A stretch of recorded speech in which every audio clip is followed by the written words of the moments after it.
자, 뭐 시야 많이 안 가렸죠?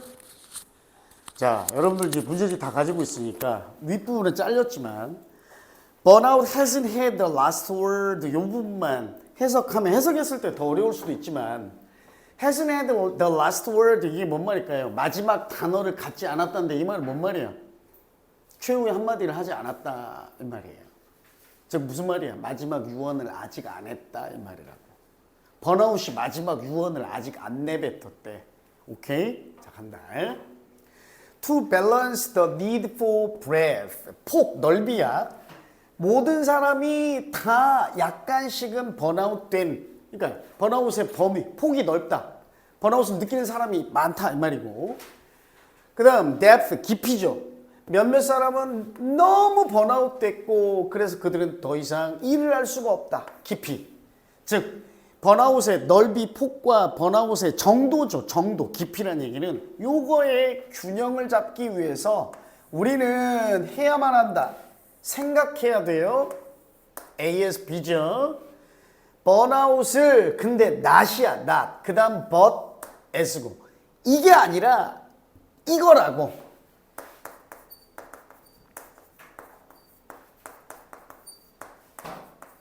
원래 think of A as B 구문인데 변형한 거죠. Not A as B, but as C입니다. A를 B가 아니라 C라고 여기다 이 말이야. 자, 상태가 아니라 뭐라고 여겨야 돼? 스펙트럼이라고 여겨야 한다. 스펙트럼이 뭐예요? 스펙트럼. 범주, 그지? 범주, 범위 이런 말이잖아요. 자, 가장 대부분의 대중적인 논의에서 번아웃에 대한 논의에서 우리는 이야기합니다. 노동자들, 근로자들에 대해 어떤 근로자들이냐면 번아웃 돼버린 사람들이죠. 자, 마치 그 상태가 검정 아니면 흰색, 즉 무슨 말이야? 흑백 논리로 바라본다는 얘기야. 번아웃된 상태가 무슨 얘기야? 번아웃 됐냐 안 됐냐 요거로만 이 상태인 것처럼 번아웃된 노동자들의 대해 이야기합니다. 그런데 이런 흑백 관점이에요. 흑백 논리의 관점으로는 설명하지 못합니다. 설명할 수 없습니다. 이런 번아웃 경험의 뭐를? 다양성을, 즉 이 넓은 스펙트럼 범위를 다 설명하지 못합니다. 그러나 만약 명확한 선, 줄, 구분선이 있다면 뭐와 뭐 사이에 번아웃 됐냐 안 됐냐 사이를 딱 가르는 즉 흑백 논리가 있다면 이 말이죠. 자, 아마 마치 전구에서의 경우인 것처럼 즉 전구는 꺼졌다 켜졌다 둘 중에 하나잖아. 그지? 번아웃 됐냐 아니냐 이 명확한 가늠선이 있다면 그렇다면 우리는 어떠한 좋은 방법도 가지지 못합니다. 뭐 할 방법?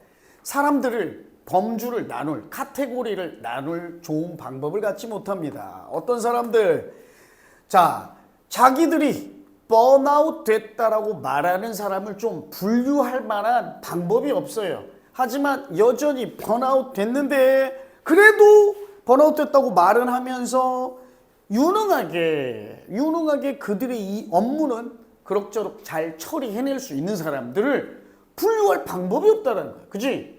번아웃 됐냐? 안 됐냐? 요거로만 나누면 말로는 번아웃 됐다고 하는데 일은 잘해 아직도. 이런 사람들은 어느 범주에 담냐? 이 말이야. 어느 범주로 분류하느냐? 자, 번아웃을 생각하는 거죠. 역시 뭐라고 생각하는 거? 스펙트럼, 범위로 생각하는 것이 자, 가봅시다. 자, 이러한 문제점을 해결합니다. Those who claim burnout but are not 자, debilitated by it 즉 번아웃 됐다고 주장을 하는데 그 번아웃에 의해서 아직은 쇠약해지지 않은 그 사람들 그죠? 이 사람들은 단지 그냥 dealing with the pressure 부분적이거나 아니면 덜 심각한 형태의 그것 즉 번아웃을 지금 대처하고 있는 겁니다. 겪고 있는 겁니다. 그들은 경험하고 있는 거예요. 번아웃을 뭐 하지 않고 번아웃 당하지 않고 즉 번아웃 되지 않은 채로 번아웃을 경험하는 겁니다. 그러니까 스펙트럼이란 건 뭐냐면 범주를 나누자는 거예요. 됐냐? 번아웃이냐? 아니면 번아웃 아니냐? 요 양단 간의 흑백 논리로 가르지 말고 번아웃의 상태를 뭐 예를 들어 번아웃 1단계냐? 아니면 1, 2, 3, 4, 5, 6, 7, 8단계냐? 이런 식으로 스펙트럼화 하자는 거예요. 됐지? 자, 그리고 요게 이제 밑줄이었어요. 번아웃은 아직 마지막 단어를 갖지 않았다. 즉 마지막 말을 하지 않았어요. 마지막 유언을 하지 않았습니다. 잘 봐. 번아웃 경험하고 있긴 한데 진짜 번아웃 되고 있는 건 된 건 아니래. 오케이? 그러니까 이 사람들이 만약에 진짜 번아웃 끝 단계가 있다라고 치면 번아웃은 되고 있지만 끝나지는 않았다는 얘기야. 마지막 단계는 아니란 얘기요. 그지? 흑백으로 보는 게 아니니까. 그럼 얘는 뭐예요? 번아웃은 아직 마지막 말을 내뱉지 않았다는 얘기는 번아웃은 아직 끝나지 않았다란 말이잖아. 그지? 죽지 않았다. 마지막 유언을 하지 않았다. 마지막 말을 내뱉지 않았다니까. 죽지 않았다지? 번아웃은 아직 죽지 않았다. 즉 끝나지 않았다란 얘기. 가봅시다. 자, 대중적 논의입니다. 번아웃에 대한 대중적 논의가 끝나지 않았다요? 논의가 끝나지 않았다요? 아니지. 오케이? 만약에요. 이거 없어. 그냥 번아웃 has not reached an end 라고 나오면 얘 답이야. 그치? 자, 선생님 말 무슨 말이냐면 얘 없이 여기서부터 여기까지만 답으로 나오면 답이 아니야. 답이지. 얘도 답이야. 번아웃은 끝나지 않았다니까. 두 번째, 여전히 존재합니다. 여지가 뭐 더 큰 정도의 번아웃이란 말을 바꿔서 나왔어요. 뭘로? 탈진. 그지? 탈진. 더 큰 정도의 탈진을 할 여지가 여전히 남아있다. 존재한다. 이게 정답이었죠. 그지? 세 번째, 전부 아니면 아무것도 아닌 것. 즉 흑백 논리야. 흑백 범주는 적용 가능하다. 번아웃 증세 아니지. 이렇게 적용하지 말자고 그랬죠. 그 다음 네 번째, 탈진이란 극복되어진다. 서로 다른 방식에 의해서 그 심각성을 근간으로 뭐 관계없는 말이고, 탈진의 정도 즉 번아웃의 정도는 형성되어집니다. 개개인의 인식에 의해. 이것도 언급되지 않은 말이잖아요. 됐죠? 그러니까 21번의 주제는 뭐야? 번아웃은 흑백, 양단 간의 논리가 아니라 범위로 우리가 인식, 스펙트럼으로 인식을 해야 되는데 번아웃 됐다고 말하면서도 아직은 그럭저럭 일을 해나가는 사람에게는 진짜 번아웃은 아직도 끝나지 않았다. 더 큰 번아웃의 상태가 아직도 남아있다. 이게 21번의 주제. 됐죠? 맞은 사람 21번. 시우 맞았고. 요거? Think of A as B. 시우 빼고 다 들었어? 21번 맞은 사람도 들어봐. 시우. 현채 맞았어? 모르겠어. 됐죠? 그 다음 22번도 갑니다. 이게 전문 평가 위원들이 얘기하기를 원래 주요제 편이 그렇게 안 어렵잖아요. 근데 이번에 좀 수험생들이 어려움을 많이 느꼈다고 하네. 그리고 우리 규태를 포함해서 규태랑 민영이가 소담고인가? 규태랑 민영이가? 이번 시험 범위도 들어가지 이거? 갑니다. 자, 고대의 옛날 수렵 채집 집단이야. 집단과 우리의 친밀한 말하는 공동체, 오늘날의 말하는 공동체 둘 다에서 확산입니다. The diffusion, 퍼져나가는 거 확산. 이 말의 확산은요, 가치들을 형성했습니다. 가치관을 형성했대요. The fact, 사실, 어떤 사실? 모든 사람이 다 말할 수 있게 되고 들을 수 있게 될 거라는 사실은요, 자, 수용되어야만 했습니다. 윤리적으로 받아들여져야만 했어요. 결국 모든 사람이 다 말하고 들을 수 있을 거야 라는 사실이 윤리적으로 받아들여져야 했고, 그것은 무엇을 통해서냐? 대략적인 주석에 나오죠. 인류 평등주의에 의해서. 자, 뭐의 관점에서? 의사소통의 관점에서 보면 사람들은 동등하고 평등합니다. 따라서 사람들이 이렇게 믿었습니다. 즉 이렇게 믿어졌습니다. 사람들이 평등해야 하고, 그리고 최소한 비교적 그럴 거라고 믿어졌습니다.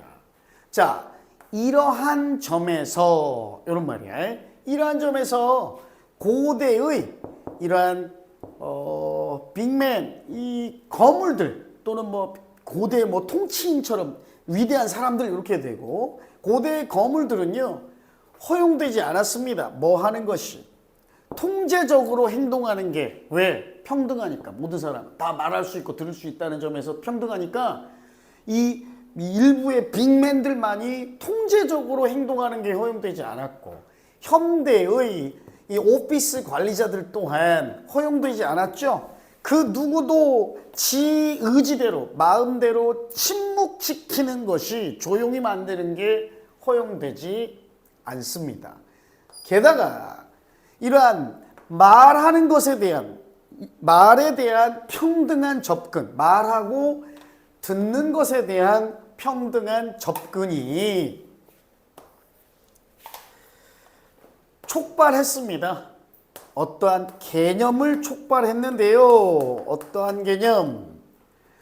property, 이런 적합성, 적절성이 유지되어야 한다. in common, 공통적으로 적합성이 유지돼야 된다 라는 개념을 촉발했어요.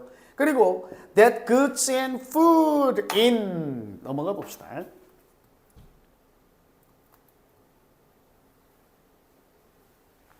아, 적합성이 아니라 property니까 요거네. 요거 재산, 그지?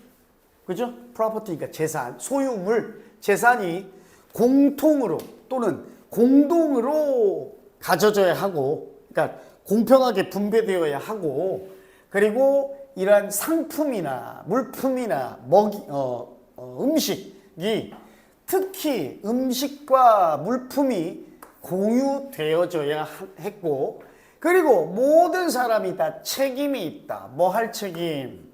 모든 사람이 다 서로 다른 사람들을 보살필 책임이 있다라고 믿어졌습니다. 맞나요? 어디 있었어? 모든 사람이라는 개념이죠. 요 개념을 촉발시켰습니다.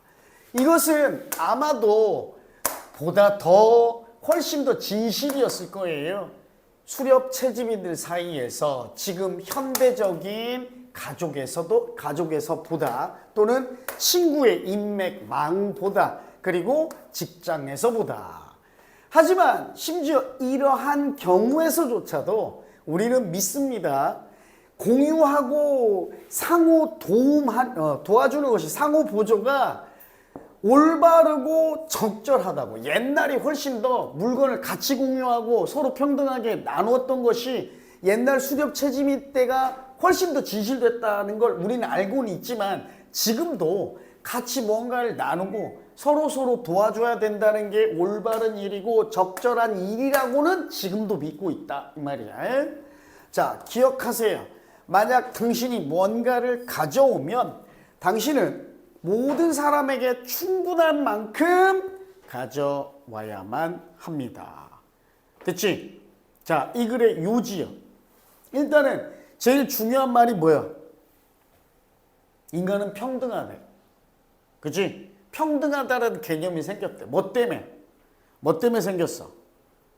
말하고 누구나 다 말을 할 수도 있고 누구나 다 들을 수도 있는 거야. 그러니까 일부 사람들이 어떤 사람을 과거나 지금이나 침묵시키면 안 된다라는 거예요. 그치? 그러니까 다들 말할 수 있고 다들 들을 수 있다라는 이런 언어나 의사소통의 평등. 그치? 이것 때문에 지금은 과거 수렵 채집인 선생님들의 시대보다는 많이 좀 약해지긴 했지만 아직까지도 share, 공유하는 것과 그 다음 서로 mutual aid, 상부상조예요. 서로 도와주는 것. 상부상조가 올바른 일이고 적절한 일이다라는 이 기치에는 변함이 없다. 이 말이지. 그러니까 인류 평등의 가치, 모든 사람이 평등하다는 기치는 어디서 출발했다? 언어의 평등에서. 그치? 언어 능력의 평등에서 출발했고 현대에 와서도 그 평등의 기치로 인해서 함께 공유하고 상부상조해야 된다는 정신은 비록 과거보다 강하진 않지만 아직도 유지된다. 이게 주제잖아. 그치?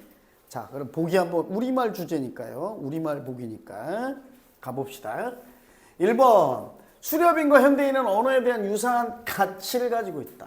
언어의 가치가 아니라 뭐를 가지고 있어요? 공유와 상부상조에 대한 유사한 가치를 가지고 있다라고 하면 1번도 답이 될 수 있어. 그치? 물론 평등의 출발은 언어에 대한 인식에서 출발했지만 언어를 사용하여 자원을 보다 효율적으로 배분해야 관계없고 사회보다 더 평등한 아니죠. 수렵사회에 더 진실했다는 얘기니까 평등이 더 잘 실현됐다는 얘기고 인간 의사소통의 평등성은 공유, 이게 아까 share였죠. 또는 in common이었고 공조, 이게 바로 mutual aid야. 공조라고 나온 게 상부상조라고 아까 선생님이 설명했던 걸. 그 가치가 아직도 유지된다잖아. 그치? 인간은 의사소통을 통해 자원 공유하는 평등한 사회를 건설했다. 아마 잘못 쓴 사람들은 요거로 잘못 썼을 거예요. 요거로. 오해해서. 그치? 5번으로 써서 틀린 사람들 많지? 5번으로 쓴 사람. 그치? 의사소통을 통해서 자원을 공유한 게 아니라 의사소통의 평등으로부터 평등의 인식이 출발했고 누구나 똑같으니까 어떤 사람은 말하고 어떤 사람은 입 닥치고 있다 이게 아니라 다들 말할 수 있고 다들 들을 수 있는 평등한 권리를 가지고 있으니까 그러니까 서로 물품을 다 같이 공유하고 서로 도와야 된다. 특히 뭐에 있어서 물건과 먹는 것, 음식에 있어서 그치? 여기서부터 평등의 개념이 출발했다. 그쵸? 그게 나중에 공유와 공조의 정신으로 이어졌다라고 해야 돼. 알겠죠? 주제 정리하면 이렇게 되는 거야. 언어에서 시작한 평등의 가치가 공유와 공조 또는 상부상조로 이어져 왔다. 지금까지도 이어져 오고 있다. 됐지? 요게 주제야. 됐나요? 오케이. 그 다음 23번 8시니까 잠깐만 쉬었다가 오늘은 다 할 거예요. 다 4페이지 빼놓고 그래 제목 요게 조금 애매했던 문제인가? 3점짜리네 10분만 쉬었다가 23번부터 계속 이어가도록 하겠습니다. 잠깐 쉬었다 합시다. 수특은 선생님이 16강은 우리 다 했지?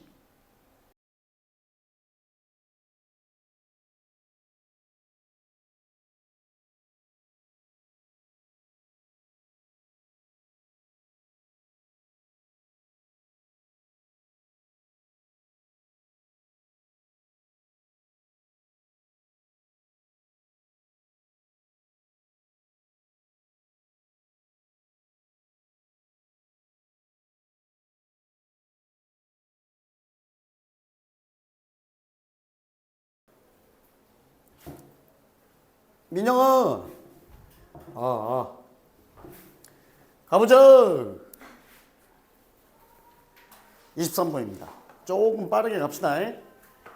자, 많은 도시 구매자들이요 쇼핑객들이 분명하게 이끌립니다. 어디에? 개념에 이끌려요. 뭐의 개념?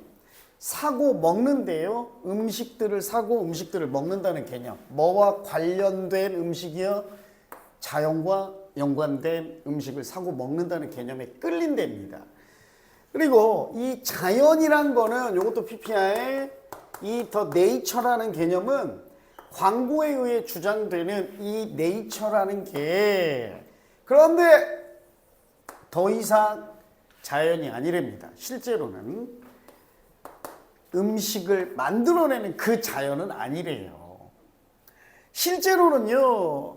자, 그 많은 광고에서 주장되어지는 그 자연은 오히려 뭐랑 연관되냐면 음식 생산품 또는 음식 제품, 상품들하고만 연관되는데 오직 그 광고에 부착된, 그치? 광고에 첨부된 것에만 의해서 이것은 분명히 어떤 경우냐면 프랑스 사회학자인 헨리 레페버가 이렇게 자 참고할 만한 것의 감소, 참조의 감소라고 얘기했던 것입니다. 것의 경우 참조의 감소 또는 뭐 지시성의 감소 똑같은 말이야.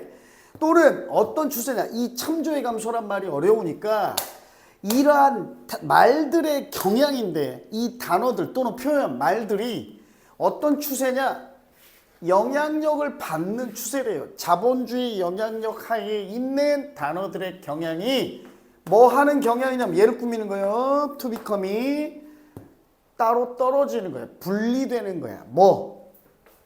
의미 있는 연관 관계로부터의 분리돼. 즉 무슨 말이요? 실제 의미와 전혀 관계없게 된다는 거예요. 의미 있는 연관 관계로부터 분리됐다라는 거는 실제 의미와 이제는 연관성이 없다라는 얘기라고. 그러니까 자연을 얘기로 들었는데 네이처라고 광고되는 음식들이 실제로는 자연과 무관하다는 거잖아. 그치? 자, 흥미롭게 점점 더 광고, 음식 광고들은요 구매자들로 하여금 익숙해지게 만들어요. 뭐에? 새로운 정의, 그 단어들의 새로운 정의에 익숙해지게 만듭니다. 예를 들어서 신선한 또는 천연의, 자연적인 이러한 단어에, 그리고 또 어떤 정의냐면 이러한 정의는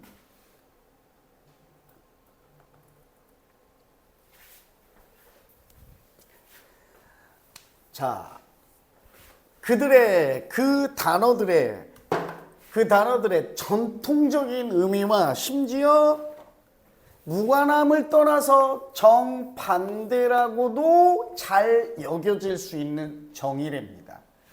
자, 새로운 정의가 더 잘 작용합니다. 필요성을 더 잘 도와줘요. 등장하고 있는 산업적 음식 체계의 필요성에 더 잘 도움을 주고, 그리고 그것은 이제 음식을 공급하지 못합니다. 관습적인 의미, 즉 전통적인 의미야. 그러니까 원래 본연의 의미, 관습적인 의미는 전통적인 의미와 짝을 지을 만한 실제, 그러니까 자연, 네이처라고 써놓고 실제 천연이나 자연의 본연의 의미를 가진 음식을 제공하지 못하게 된다 이 말이야. 의미나 기대치에 짝지어지지 못한다. 매치되지 못한다. 그리고 그것들은 오히려 그냥 구매객들의 욕구만 충족시킬 뿐이고, 비록 이러한 다 그 구매객의 욕구는 거짓, 가장 이 말이죠. 거짓된 것만 가지고도 구매객들의 욕구만 충족시킬 뿐이다. 자, 이 글의 주제, 전체적인 내용 뭐예요? 식품 광고, 식품에 있어서 식품을 정의할 때 사용되는 이러한 단어의 의미가 전통적인 의미 또는 관습적인 의미, 원래 본연의 의미를 잃어가고 있다잖아. 그치? 광고에 있어서 원래 의미를 잃어가고 변질되고 있다 이 말이잖아요. 그치? 자, 갑니다. 그럼 reliability, 의존성입니다. 또는 신뢰성, 신뢰 가능성. 자, 천연 음식의 광고에 있어서의 신뢰성의 감소야. 이게 주제예요? 천연 음식을 우리가 믿을 수 있는 신뢰성이 감소한다는 얘기일까? 1번으로 쓴 사람들이 이게 1번이 매력적인 오답이에요. 이거야? 아니지. 정확하게 선생님이 중요한 건 뭐라고 그랬어? 본래 의미를 잃어버린 거라고. 전통적인 의미, 관습적인 의미, 원래 본연의 의미를 이제 전혀 무관해지고 광고에 그냥 구매자, 쇼퍼들의 이익에 욕구만 충족시키는 별도의 의미가 제정이 됐다는 거야. 그러니까 뭐야? 단어의 의미가 뭐였다는 거예요? 변질됐다는 거예요. 그죠? 두 번째, 변화입니다. 뭐? The sense of words 요거네. 여기까지 괜찮지? 그지? 음식 광고에 연결된 이러한 단어들의 개념의 변화네. 그지? 요 말이 딱 정답이죠. 이건 어렵지 않았죠? 23번은. 그지? 24번으로 갑니다. 역시 제목 문제 까봅시다. 설명해야 될 거 내가 중요하다고 생각해 놓은 게 오케이 갑시다. 자, 32,000년 전까지 멀리 거슬러 올라가면 선사시대 동굴의 미술가들이 자 아주 숙련되게 모델링 섀도우즈 그림자 모델링을 사용했습니다. 선생님도 요게 딱 안 와닿아서 나도 좀 구글링을 좀 해봤더니 요걸 요렇게 여러분이 이해하면 됩니다. 모델링 섀도우즈는 어떤 개념이냐면 요런 개념이야. 자, 우리 뭐 미술 시간 이런 거 배웠잖아. 그래가지고 미술 나보다 더 잘하는 사람 많겠지만 이게 모델링 섀도우즈야. 오케이? 요거랑 대비되는 개념으로 뭐가 나오냐면 캐스트 섀도우인가 그게 나올 거예요. 왜 나오는데?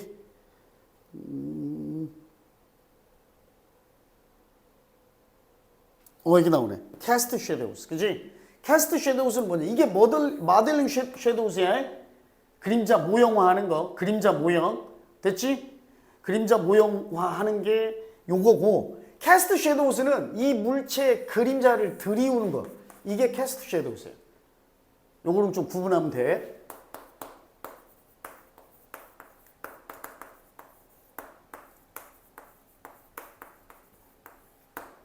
요게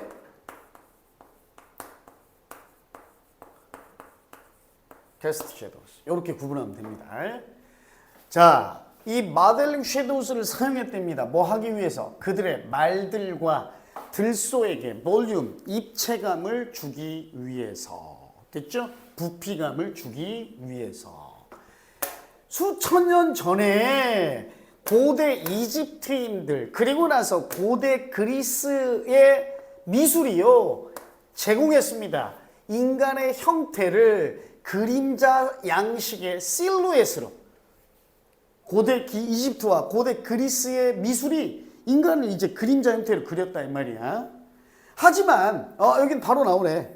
그림자 들이우기는 등장하지는 않았어요. 서양 미술에서는 not A until B. 요것도 쌤이 얘기해줬지.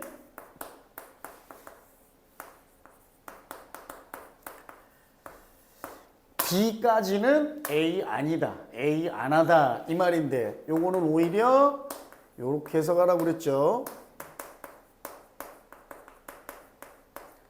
B 하고 나서야 비로소 A 하다. 이렇게 간다고 그랬어. 그럼 봐봐. 약 아테네에서 기원전 약 400년경이 되어서야 비로소 서양 미술에 그림자 들이우기가 비로소 등장했습니다. 됐죠? 그림자 들이우기. 그 전까지는 뭐였어? 그림자 들이우기가 아니라 그림자 모델링이었어. 모형화하기. 누가 껐어?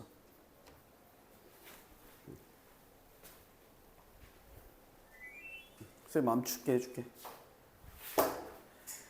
자, 그 다음 또 나옵니다.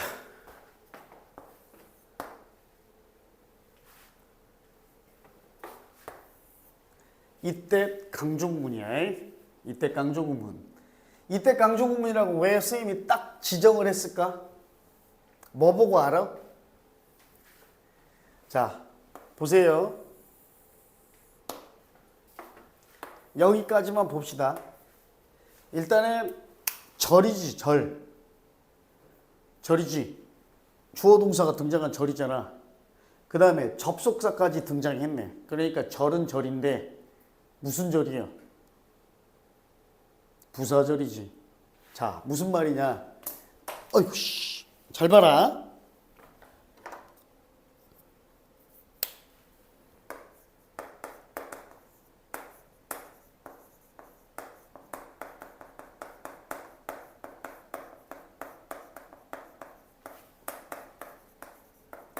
앞으로 이렇게 나오잖아.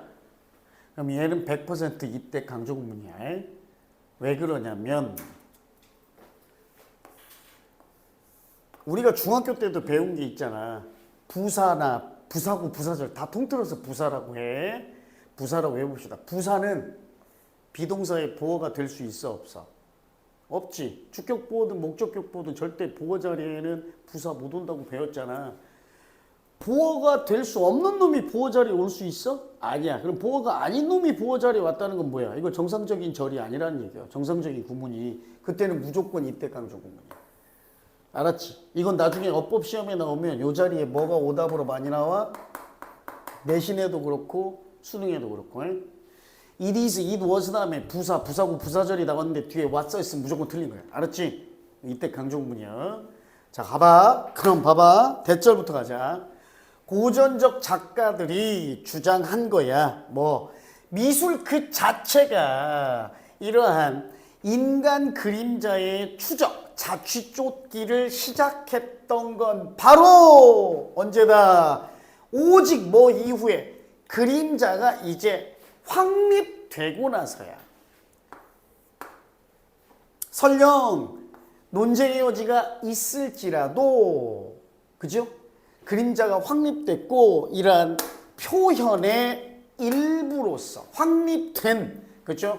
표현의 일부가 됐을 때 딱 자리 잡은 어떠한 표현의 일부로 그림자가 딱 자리 잡았을 때에서야 비로소 미술 그 자체가 그림자의 자취 쫓기를, 그림자의 흔적 찾기를 시작하게 되었다.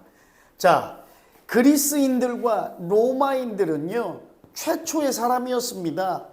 자, 이런 전환을 만들어낸 모델링 섀도우, 선생님 그림 지웠지만 그 물체 자체에서 그림자 표현하는 것으로부터 그림자 들이우기로 전환한 최초의 사람들이었어요. 그리고 그러한 전환은, 그림자 들이우기는 관행이었는데 이런 지속적인 항상 똑같은 변함없는 빛의 광원을 의미하고,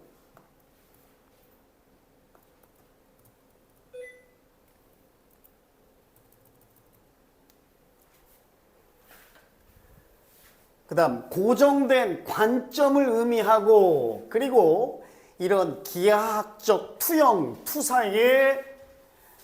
투사를 의미하던 그러한 관행이었습니다. 실제로 우리가 지금은 그림자 연구라고 부르는 것, 이게 바로 그림자를 이용하는 건데, 그 그림자의 다양한 미적 표현에서 그림자를 이용하는 이 그림자 연구라고 부르는 것이 그 근본, 뿌리를, 그 근원을 고대 아테네에 두고 있습니다.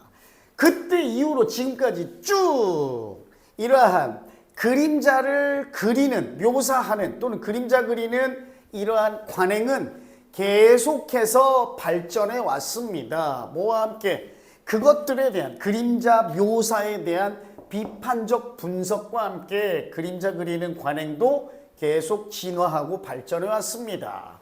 미술가들과 이론가들이 참여하면서 계속되는 논쟁에 참여하면서 이러한 그림자 표현의 중요성에 관한 논쟁에 계속 참여하면서, 됐지?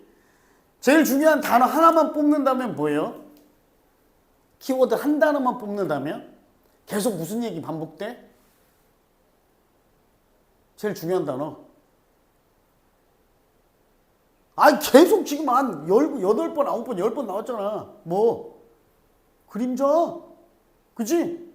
대충 요약해봐. 처음에 선사시대부터 그림자 표현이 있었어. 근데 뭐였어? 그림자 모델링 섀도우였지? 근데 그러다가 이제 기원전 400년이 돼서, 그게 언제야? 아까도 나왔지만 고대 아테네야. 아테네. 그치?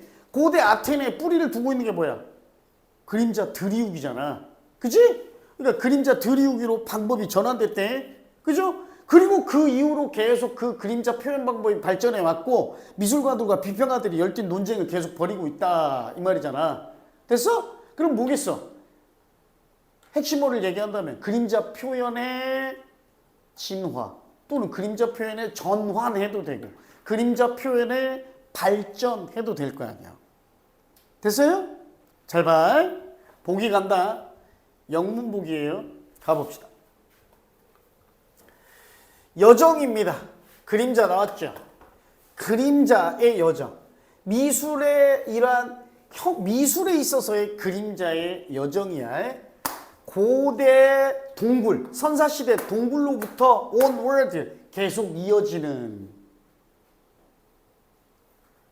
미술에서의 그림자의 여정. 가능성 있지?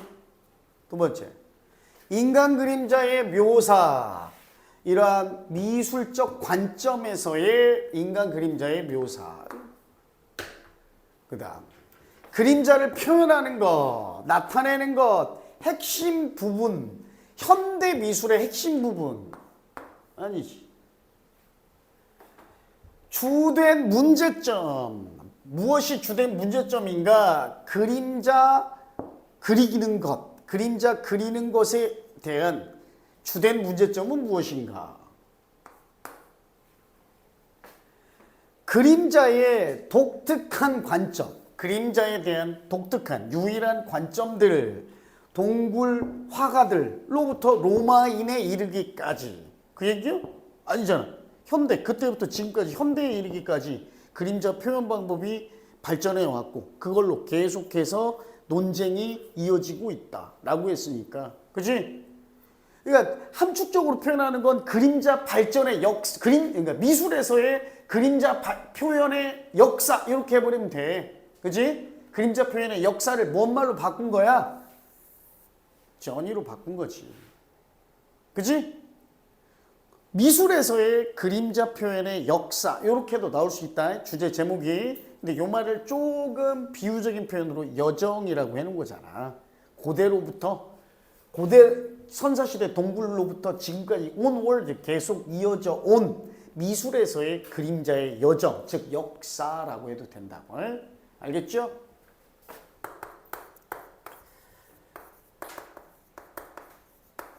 요게 더 히스토리란 말이라고. 또 저니가. 됐어요? 25, 6, 7, 8 건너뜁니다.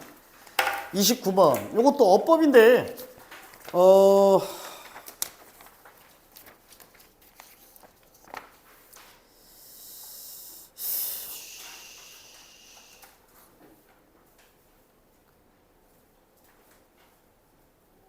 건너뜁시다. 건너뛰고 이건 나중에 따로 해줄게. 시험 들어가는 게 소담고였지? 29번 따로 해주겠습니다. 29번에 30번 갑시다.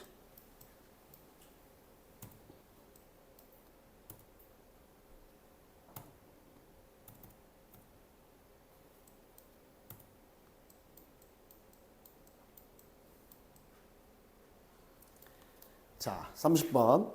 낱말의 쓰임이 적절하지 않은 거. 가봅시다. internalization입니다. 내면화, 내부화란 말이에요. 내부화, 내면화는요, 뭐에 달려있다? 이런 자율성, 자율권에 대한 지지, 지원에 달려 있습니다. 자, 컨텍스트, 상황들이에요. Use controlling strategies, 통제 전략을 사용하는 상황들, 배경 상황들은 예를 들어서 salient rivers, salient가 잠깐만 뭐 두드러진 보상, 눈에 띄는 보상이나 처벌 또는 평가적이고 이러한 자긍심, 자존심을 좀 훼손하는 압박감 등과 같은 이러한 상황들은 요게 주어야 할 이러한 상황들. 그러니까 통제 전략, 그러니까 상도 줬다가 벌도 줬다가 압박감도 줬다가 하는 통제 전략을 사용하는 상황들은 least likely to야 가장 적게 뭐뭐할 것 같다니까 거의 뭐뭐할 것 같지 않다야. 오케이? 사람들로 하여금 이러한 활동들을 그들 자신의 것으로 가치 있게 여기게 할 것 같지 않다. 그러니까 어떠한 상황이 나를 통제해서 상도 주고 벌도 주고 압박감도 주고 이러한 상황은 이 사람들이 자기가 이 활동을 자기 자신의 것으로 여기게 이끌 확률이 가능성이 가장 적다 이 말이지. 그럼 맞지 얘는 리스트는. 그러니까 누가 시켜서 하는 일은 자기의 일로 여길 가능성이 적다. 틀려? 맞잖아. 그치? 압박하거나 상 준다고 해서 하거나 안 하면 벌 준다고 해서 하는 활동은 자기 자신의 활동이라고 여길 것 같지 않다. 이 말이라고. 맞지? 자, 이것은 that 이하를 말하는 것, 의미하는 것은 아닙니다. 통제가 효과가 없다는 얘기는 아니에요. 작용하지 않는다는 얘기는 아닙니다. 행동을 만들어내는 데에 있어 효과가 없다는 얘기는 아니에요. 자, 이러한 오퍼런트가 뭐야? 잠깐만. 조작 심리학이네. 자, 조작 심리학의 수십 년의 조작 심리학이 증명했습니다. 그들이 여기서 그것들은 컨트롤스입니다. 통제가 그렇게 해낼 수 있다라는 것, 뒤에 행동을 만들어낼 수 있다. 즉 통제적 전략도 행동을 사람이 행동하게 할 수는 있다 이 얘기야. 그런데 오히려 어떤 의미냐, 무엇을 말하려고 하는 거냐면 훨씬 더 두드러진 더 비교급이네. 외적 통제, 뭐에 대한 한 사람의 행동에 대해 이 외적인 통제가 훨씬 더 두드러질수록, 훨씬 더 눈에 띄고 훨씬 더 분명할수록 더 많이 그 사람은 뭐 할 것 같다. 단순하게 그냥 외적으로 통제받거나 아니면 인트로젝티드, 투입되기만 할 것 같아요. 그 또는 그녀의 행동 안으로 규제받거나 규제되거나 또는 투영되기만 할 뿐일 것 같아요. 외적 통제가 더 커지면 커질수록, 그지? 통제력이 더 크면 클수록, 즉 자기 것으로 안 받아들인다는 얘기야. 어쩔 수 없이 규제받고 어쩔 수 없이 자기가 그냥 투입된다는 얘기는 자기가 어쩔 수 없이 끌려다닌다 이 얘기야. 할 수밖에 없다. 자기 것으로 여기지 않는다 이 말이야. 자, 결과적으로 그 사람은요, 가치를 발전시키지 못하고요. 그리고 행동에 있어서 가치나 투자를 발전시켜내지 못할 것 같습니다. 여기까지도 괜찮죠? 하지만 오히려 그 대신에 의존적으로 남아있을 거야. 자기 스스로 가치를 발전시키고 어떠한 투자를 발전시켜 나가는 게 아니라 의존적으로 남아있을 거랍니다. 외적 통제가 더 강할수록, 시켜서 하는 일일수록 외적 통제에 더 의존적으로 남아있을 겁니다. 그래서 부모님들, 어떤 부모들 보상해주고 강요하고 그 다음 회유하는, 그들의 자녀를 회유하는 이 부모들, 이게 바로 뭐예요? 통제적 부모들이잖아. 그치? 강한 통제하는 부모들, 통제적 부모들, 그들의 아이들에게 숙제를 하도록 보상을 주고 강요하고 회유하는 이 부모들은 훨씬 더 어떤 아이를 가지게 될 것 같냐면, 아이를 어떻게 만들 수 있을 것 같냐면, 오직 보상받을 때, 회유될 때, 강요받을 때만 그렇게 하는 아이를 만들게 할 것 같습니다. 됐어? 이해가 여기까지도? 자, 그 다음 이런 외적 통제에 두드러짐 또는 강함 이 말이야. 외적 통제에 두드러지는 것이 추진시킵니다. 촉발합니다. 습득을, 자기 책임감의 습득을 촉발합니다. 자, 정리해보자. 외적 통제, 이 외적 통제에는 뭐 여러 가지 말이 나오지만 보상, 강요, 회유, 압박 여러 가지가 나오죠. 요렇게 해버리면 요 외적 통제로 인해서 그 행동을 하게 되는 사람은 자기의 일이라고 안 느낀다고. 이 행동이 자기의 것이라고 안 느끼고 오히려 어떻게 된다고 그랬어? 통제에 의존적이 된다고 그랬잖아. 외적 통제에 의존적이 된다고 그랬어.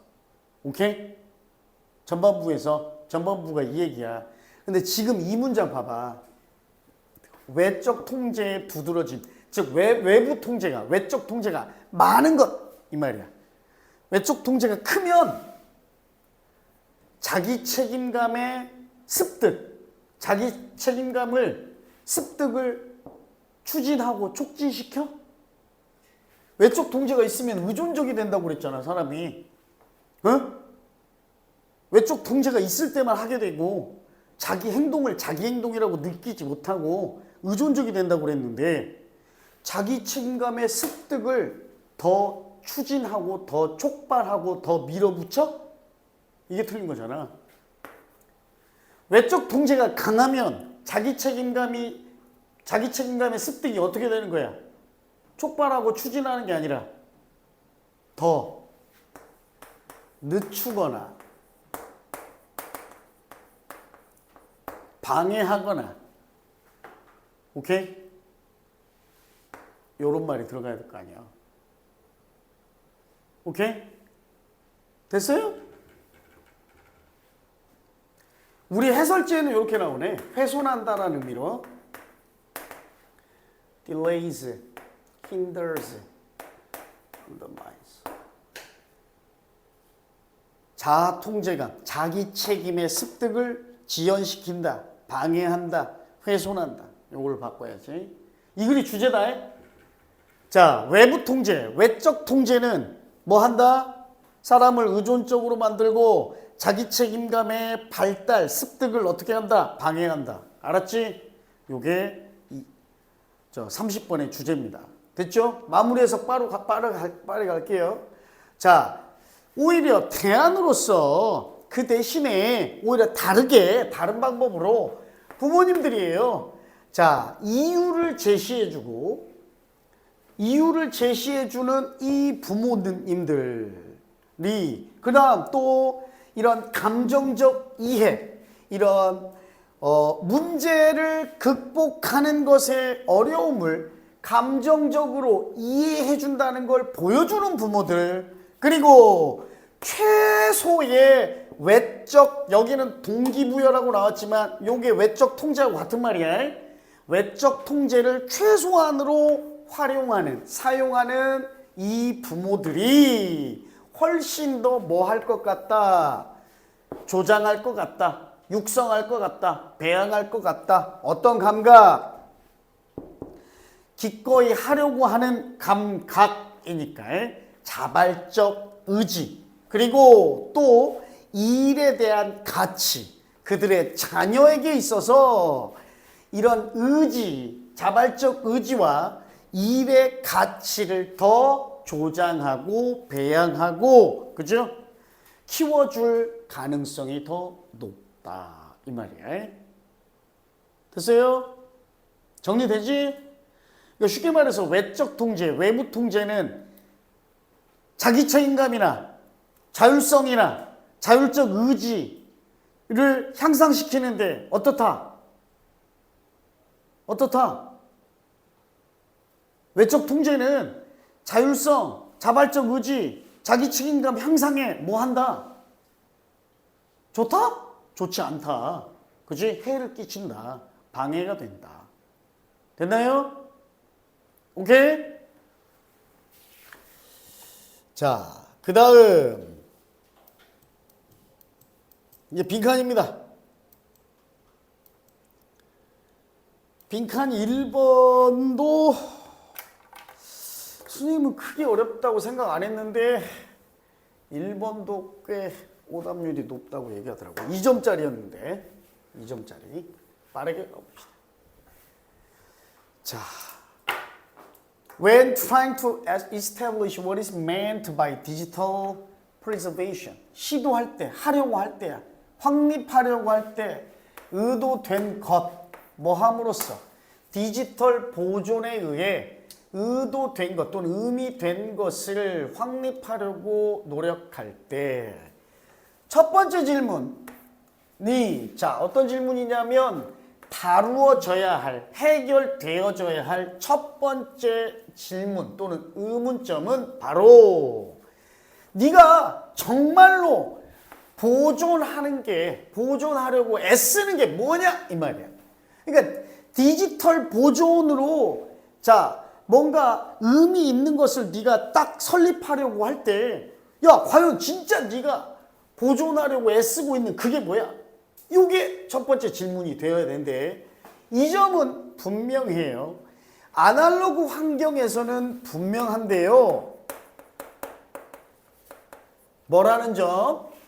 이 아날로그 환경에서는 정보의 컨텐츠, 정보 내용물이 inextricably 불가피하게 어쩔 수 없이 뗄래야 뗄 수 없이 고정돼 있어요. 붙어 있어요. 어디에? 물리적 매체에 붙어 있어. 아날로그 환경에서. 무슨 말이야? 잘 봐. 내가 여러분들 영어 수업을 하고 노트에다 필기를 했어. 그치? 그리고 이 필기한 영어 수업 내용을 보존할 거야. 그럼 이 필기 내용은 어쩔 수 없이 물리적 매체인 공책에 붙어 있잖아. 요 얘기라고. 이게 아날로그 환경이야. 근데 디지털 환경에서는 반면에 이제 디지털 환경으로 전환됐어. 매체야 이번에. 매체는 일부가 아니래요. 뭐의 일부가 아니야? 위에 나온 말로 쓰라면 뭐라고 쓰면 될까?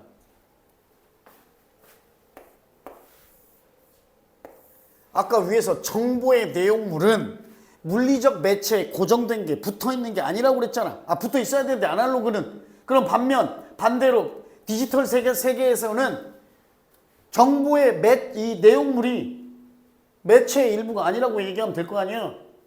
요 스님이 노란색 네모칸 친 거 빈칸에 들어가면 딱 돼, 안 돼? 되지? 요거야. 크게 어렵지 않아. 자, 봐봐.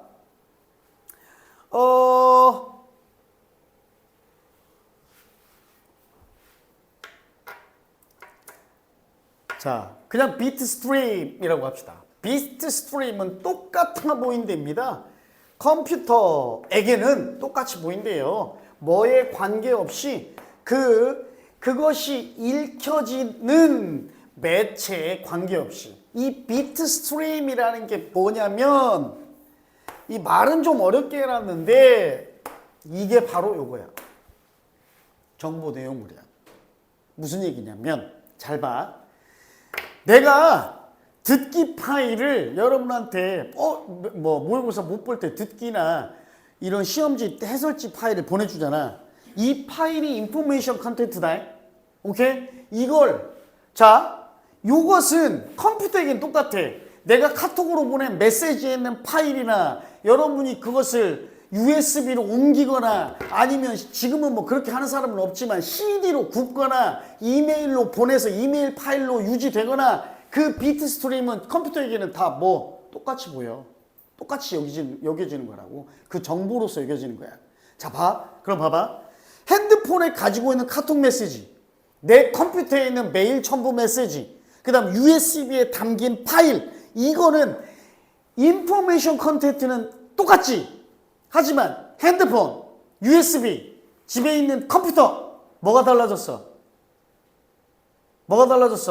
그렇지. 물리 매체가 달라졌잖아. 미디엄, 매체가 달라졌다고. 자, 정리해. 아날로그에서는 뗄래야 뗄 수 없이 매체와 정보 컨텐츠가 붙어 있어. 그치? 뗄래야 뗄 수 없이 같이 다녀. 왜? 스님 말한 대로 영어 수업 필기 내용 적은 건 이 노트에서 뗄 수가 없잖아. 그런데 스님이 보낸 파일은 메일에도 존재할 수 있고 핸드폰에도 존재할 수 있고 매체가 달라질 수 있다는 얘기야. 즉 무슨 말이야? 거꾸로 얘기하면 매체에 고정돼 있다, 안 돼 있다. 디지털 세상에서는 정보 컨텐츠가 매체에 고정돼 있어, 안 돼 있어?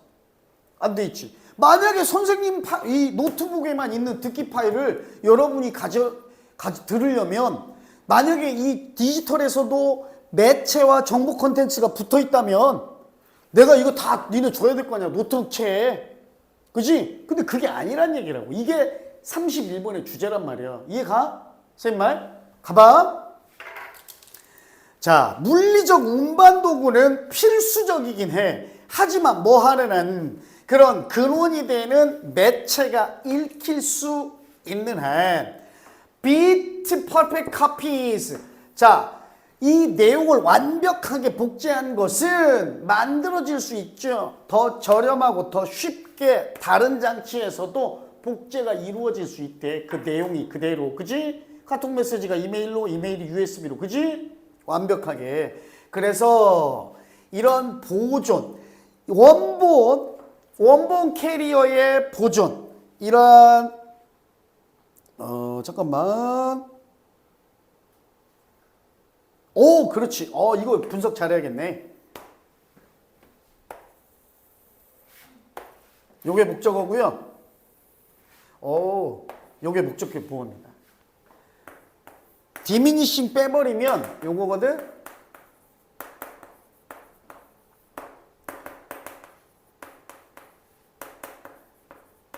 요게 important야. 요게 important.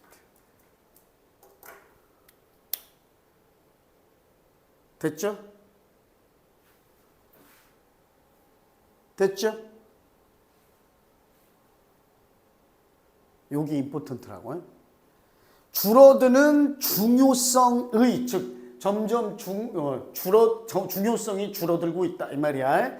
자, 이러한 원본 캐리어, 원본 장치의 보존이 점점 더 덜 중요해지고 있다 이 말이야. 중요성이 사그러들고 있다, 줄어들고 있다. 무슨 말이야? 디지털 세상에서는 내가 USB에 담고 있는 걸 이메일로도 보내고 카톡으로도 보낼 수 있으니까 요거 원본 캐리어, 이 USB의 중요성이 계속 유지돼? 아니란 얘기잖아. 파일 내용물만 중요한 거잖아. 그 얘기야. 그래서 as 설교 중에 이제 또 점점 조는 분들이 생기고 있어요. 목사님 수업, 설교가 중반을 넘어서면서 자, 이러한 물리적 매체, 디지털 정보를 운반하는, 전달하는, 나르고 있는, 함유하는 이러한 물리적 매체가 꽤나 정교해져요. 꽤나 정교하고 또는 취약해져. 뭐에 비해서 대부분의 아날로그 매체에 비해 취약해짐에 따라서 사람들은 이렇게 예상합니다. 이하라고 예상됩니다. 디지털 정보가 반드시 뭐가 필요하다? 옮겨져야 한대요. 이동되어져야 한답니다. 한 물리적 운반 장치로부터 또 다른 것으로 뭐로서 계속되는 보존 과정의 일부로서. 무슨 얘기야? 디지털에서 이 정보를 담고 있는 요 장치가 물리적 장치, 노트는 막 떨어뜨리고 꾸겨뜨리고 해도 글씨가 훼손되거나 그러진 않잖아. 그런데 우리 노트북이나 카드디스크 아니면 USB 아니면 요런 휴대용 SSD 같은 거 잘못 떨어뜨리면 훨씬 더 약하잖아. 그러니까 이제 이 취약성 때문에 한 저장 장치에서 다른 저장 장치로 보존 과정에서 이동하는 게 이제 더 중요해지고 있다. 필수적이 되고 있다 이 말이야. 그리고 It is not the media itself but information. 요것도 역시 이때 강조 구문이네요. 보존될 필요가 있는 것은 잘 봐. 매개체 그 자체가 아니라 오히려 뭐요? 보존될 필요가 있는 것. 매개체에 담긴 정보야, 정보. 됐어? 그럼 빈칸에는 딱 아까도 우리가 예상했듯이 information content 또는 그냥 de-information 들어가면 돼. 됐죠? 그 빈칸에 해당하는 information 없잖아, 보기에는. information과 상응할 수 있는 표현이 뭐예요? message죠. 그지? 됐어요? 32번 간단하게 요약하자. 이제 아날로그 세상이 아니라 디지털 세상에서는 아날로그 때와 다르게 정보와 정보를 담고 있는 이 매체, 이게 분리 가능하다. 그치? 그래서 정보가 중요하지 매체의 중요성은 점점 소멸되고 사라지고 있다. 이 말이야. 그래서 정보 보존, 정보가 더 중요하다. 그러니까 디지털에서는 아날로그 세상에서는 정보와 정보를 담고 있는 운반체, 즉 매체가 뗄래야 뗄 수 없는 관계였다면 디지털 세상에서는 이제 더 이상 그 관계가 아니다. 정보가 중요한 거지 정보를 담고 있는 정보 운반 장치, 즉 매체의 중요성은 감소하고 있다. 이 말이야. 됐지? 오케이? 야이씨.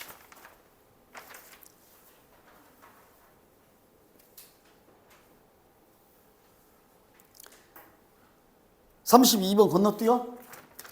건너뛰고 나중에 소담구만 좀 따로 합시다. 그 다음 33번 3점이었는데 어려웠나요?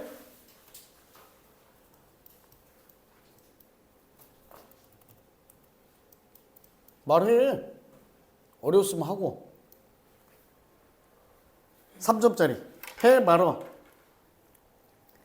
33번 해?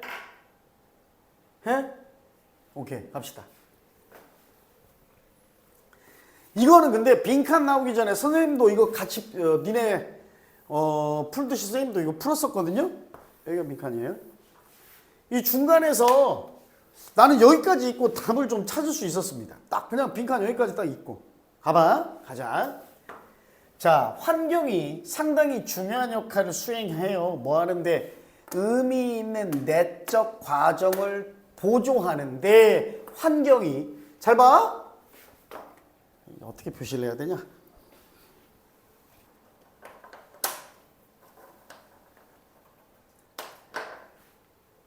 잘 봐라.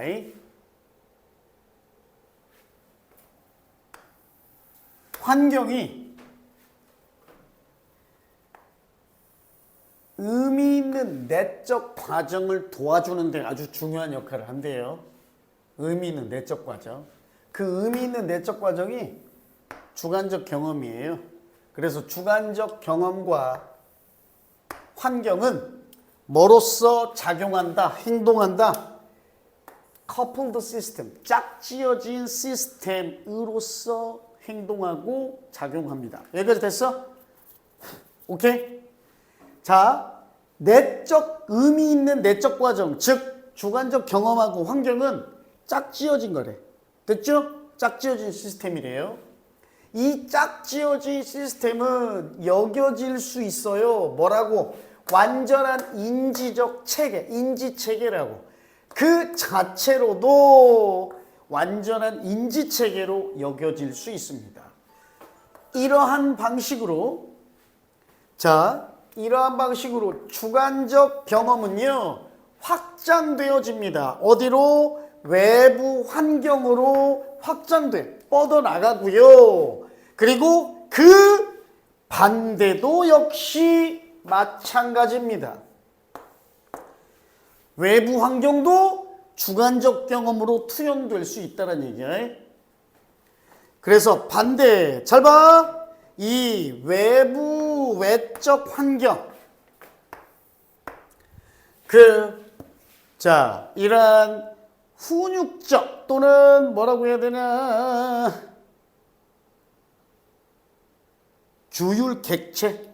규율객체라고 선생님 써놨네 여기다. 자, 규율객체를 가진 외부 환경, 예를 들어서 제도적 법률이나 장치, 이런 제도 법률이나 장치와 같은 규율객체를 가진 외부 환경은 뭐가 된다? mental institution, 정신적 제도가 되는데요. 빈칸하는 대시 주관되죠. 정신적 제도가 됩니다. 됐어요? 오케이? 자, 여기까지만 정리해. 내적 경험, 즉 주관적, 요 내적 과정이 mental institution이야. 오케이? 내적 경험, 그러니까 내적 과정 또는 이런 정신적 제도, 이게 개인의 주관적 경험인데 개인의 주관적 경험하고 외부의 환경. 그러니까 내부에 내가 주관적으로 느끼는 경험은 내 마음속에 있는 거잖아. 그렇지? 내면적 주관적인 경험이 외부의 환경과 짝을 짓는 시스템이래. 서로 영향을 미친대요. 오케이? 그래서 내 내부적 주관적 경험도 외연으로 외부 환경으로 확장될 수 있고 반대로 외부 환경도 내 내면적 주관적 경험으로 투영될 수 있다라고 그랬어. 가보자. 자, 이렇게 주관적으로 유지되는 믿음이 자, 이러한 상태를 유지한대요. 객관적인 상태를 획득한대. 객관성의 지위를 획득한답니다. 이러한 주관적인 믿음이 객관성의 지위를 얻는데, 객관성을 얻는데요. 뭐 할 때? 그 믿음이 사회적으로 공유될 때. 그러니까 나 혼자 주관적으로 내적으로 생각했던 생각이 이 주관적인 생각이 사회적으로 공유되어지면 이게 객관적으로 인정받는데, 그리고 즉 설령 우리가 훈련받았다 할지라도 hard nosed, 자 이런 hard nonsense, hard nosed구나. 내가 뭐라 했어? 엄격한. 자 밑으로 가봅시다.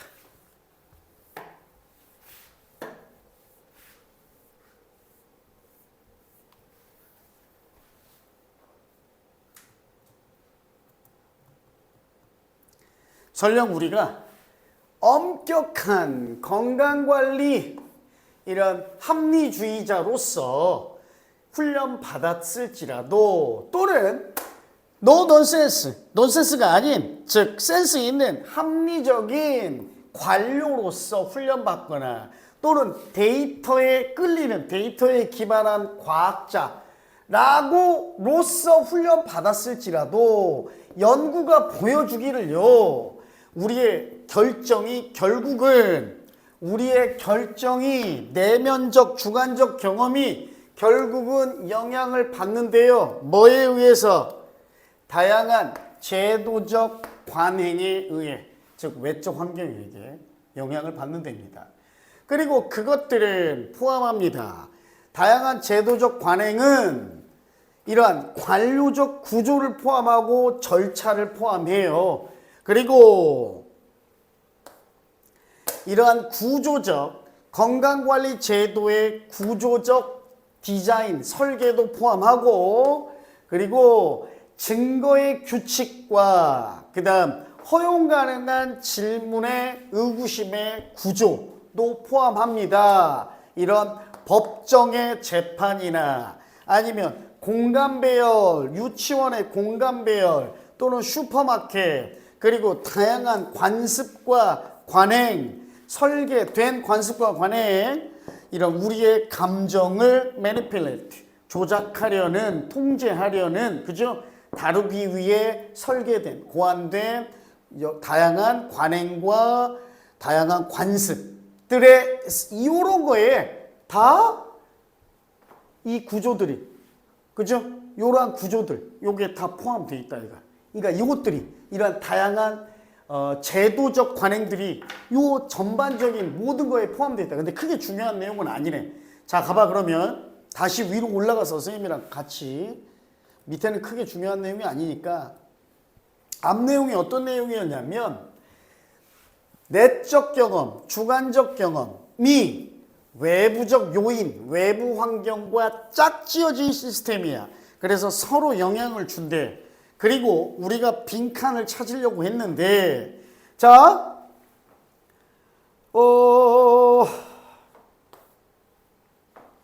요게 지금 내가 아까 뭘 빨간색으로 했냐? 몰라 씨. 환경을 빨간색으로 했어? 그럼 요거 빨간색이지? 외부 환경이 자 이게 주어야 된대. 정신적인 제도가 된대. 근데 그 정신적 제도는 빈칸이래. 오케이? 이 정신적 제도 해놓고 빈칸에 들어갈 말인데 요렇게만 따져보자. 빨간색이 파란색이 된다고 그랬잖아. 그럼 관계사절 that은 어떤 얘기가 나와야 되겠어? 파란색이 나와야 될 거 아니야? 그치? 내적 경험이나 아니면 내적 과정이나 주관적 경험이 나와야 될 거 아니야? 빈칸에는. 이해가? 자, 이제 가보자 그럼. 보기로 가봅시다. 요거 하고 쉴게요 잠깐. 시간 너무 빨리 가네. 1번이네. 그치? 뭐가 나왔어 1번에? 파란색 나왔죠? Subjective experience. 우리의 주관적 경험과 해결책에 영향을 주는 정신적 제도가 됩니다. 라고 나왔어. 자, 이걸 요약합시다. 뭡니까? 어떤 말이에요? 외부의 환경과. 그러니까 외적 요인. 여기서 환경은 딱 그 말 그대로 글자 의미 그대로 환경을 의미하는 게 아니라 외적 요인을 의미해. 외적 요인과 주관적, 내면적 경험은 결국 뭐 어떻다? 서로 영향을 주고받는다. 이게 주제라고. 알았지? 외부 요인, 외적 환경과 내부적, 내면의 주관적 경험은 서로 영향을 주고받는다. 됐지? 요게 주제야. 됐죠? 됐어요? 그다 잠깐 쉬었다 하는데 오늘 다 16강을 좀 하기로 했으니까 34번 는 34번 내가 체크를 해놨나?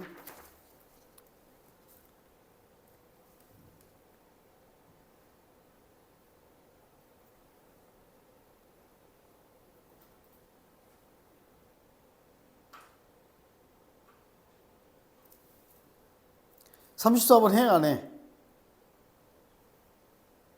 35번 안 해도 되죠? 34번은? 안 해도 돼? 36번은?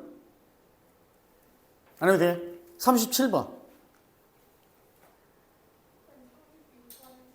36번? 오케이. 그 다음 37번?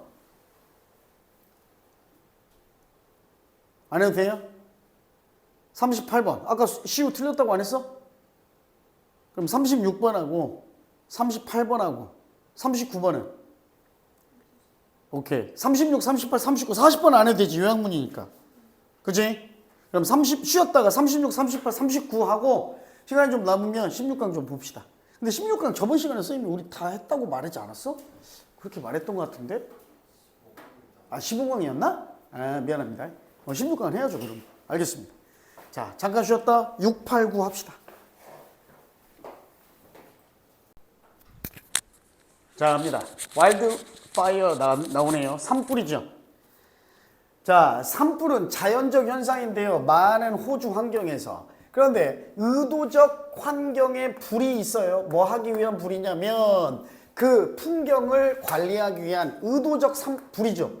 의도적으로 지른 불. 이것은 실행되어 왔습니다. 원주민들에 의해서 수천 년 동안 실행되어 왔습니다. 하지만 그 연소의 패턴, 불타는 패턴, 스톡맨 introduced 잠깐만 이게 뭐였더라? 스톡맨 양치기 목축업자들이 도입한 이런 태우는 패턴은 지난 형태와 과거의 형태와 같지 않았습니다. 이건 아니겠죠, 일단 A는. 그지? 아니요? 아니, 가능성 있겠네. 이 previous regimes가 뭘 나타낸다면 가능성이 있어. 요거.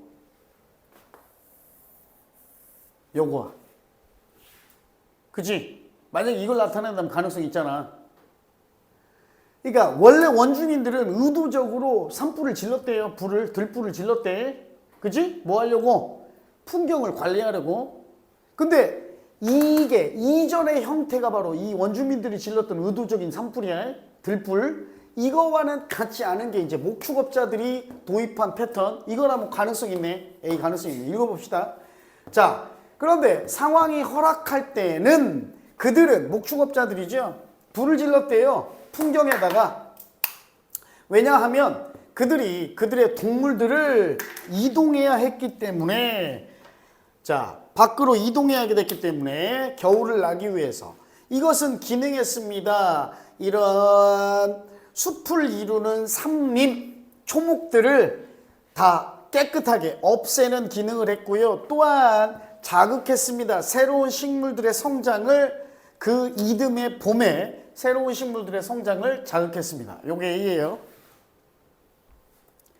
그 다음 B가입니다.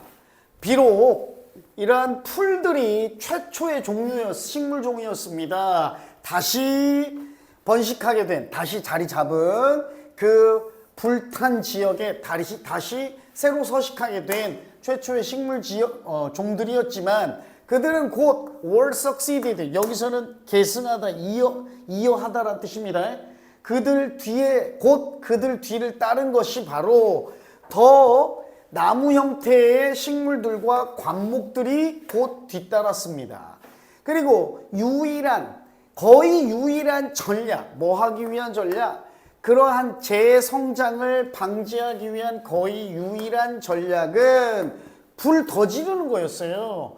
기본적으로 불을 사용하는 건데 뭐 하기 위해? 이 불 사용의 결과를 통제하기 위해 또 불을 사용하는 거였대. 불을 질렀더니 풀이 자랐대. 다시. 그지? 그럼 봐봐. 아까 A에 뒷부분에 아까 뭐 나왔었어? 새로운 식물 성장을 자극했다라고 그랬죠. 그지? 그 다음에 B에서는 새로 다시 recolonize가 나오잖아요. 새로 다시 자리 잡은 얘네들. 그지? 새로 다시 자리 잡은 얘네들이 나왔어. 불탄 지역에. 그러면 A하고 B는 순서는 일단 정해졌겠네. A, B, C인지 A, C, B인지는 모르겠지만 C, A, B인지는 모르겠지만 A보다는 B가 뒤에 와야지. 이해가? 자, 그럼 B가 A보다 온 3번, 2번, 3번은 지워지겠네. 5번도 지워지네. 됐죠? 2, 3, 5 지워지죠? B가 A보다 앞에 온. 그 다음, 그럼 1번, 4번 중에 이제 A냐 C냐로 정해봅시다. 자, 어린 새싹들이에요. 새싹들이 준비된 음식원이었다며, 식량원이었대요. 그들의 동물. 이 그들이 누구예요? 아까 동물들 끌고 다니는, 동물들 이동시키려고 불질렀던 누구지? 목축업자들. 스톡맨들이었잖아. 그치? 목축업자 언급이 어디 있었어? 주어진 문장에 있어? 없지. 어디에 나와? A지. A에 나와. 그럼 C도 A보다는 뒤네. C로 시작 못한다는 얘기죠? 그럼 5번 삭제되고 정답은 1번이겠네. 1번에 확신을 갖고 하진 않았지만 가능성이 있다 정도만 봤는데. 자, 갑니다. 그럼 정리해. 자, A 아까 무슨 문장이었어? 원주민들이 원래 관행적으로 불을 질렀대요. 숲 풍경, 그지? 그들의 풍경을 좀 통제하려고. 그런데 그 이전에 그 원주민들의 관행과는 다른, 그 이전의 형태와는 다르게 목축업자의 패턴이 새로 소개돼요. 동물을 옮기려고, 겨울 동안에. 그지? 동물을 옮기려고. 그리고 이것은 새로운 초목들이 새로 성장하게 자극하기도 했대요. 그래서 새로운 식물들이 성장한 게, 처음으로 등장한 게 이제 젊은 순들이, 그들의 동물들이 준비된 먹이원이었고, 걔네들이 그 자리에 다시 돌아왔을 때 불질렀던 자리에. 하지만 이러한 관행은 또한 어떤 경향이 있었냐면, 자, 관목의 성장을 더 강화하는. 관목은 이런 거예요. 좀 나무 형태, 아까 우디도 아니고 애들이 먹을 만한, 소나 양들이 먹을 만한 풀이 아니라, 우리 뭐라고 생각하면 덩굴식물처럼 낮고 가지, 잔가지가 많이 난 요런 나무들 있지. 요런 게 관목성 나무야. 오케이? 그러니까 질기고 잔가지들을 많이 가지고 있는 나무가 요 관목이야. 관목성 나무. 우디는 큰 몸통, 줄기가 있는 나무들을 얘기하고. 그 다음, 그래서 요 놈들의 성장을 오히려 더 강화하는 경향이 있었고, 그리고 그것은 의도되었대요. 원래는 통제하도록, 통제한다는 얘기는 제거한다는, 원래 그 관목류의 나무들, 관목성의 식물을 통제하고 제거하려고 원래 불이 의도된 건데, 불질렀던 건데, 오히려 얘네들의 성장을 더 강화하는 경향도 있었대. 불 지르고 났더니 처음에는 새싹이 돋았지만. 됐어요? 그 다음 B죠.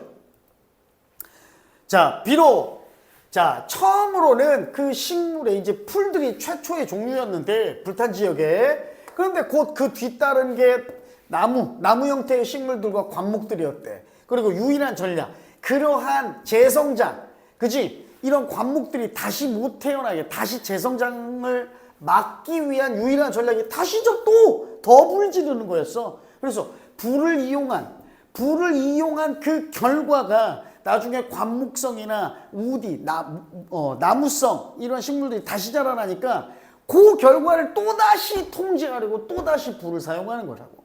됐죠? 그럼 A, C, B가 되겠습니다. 조금만 속도를 낼게요. 38번입니다.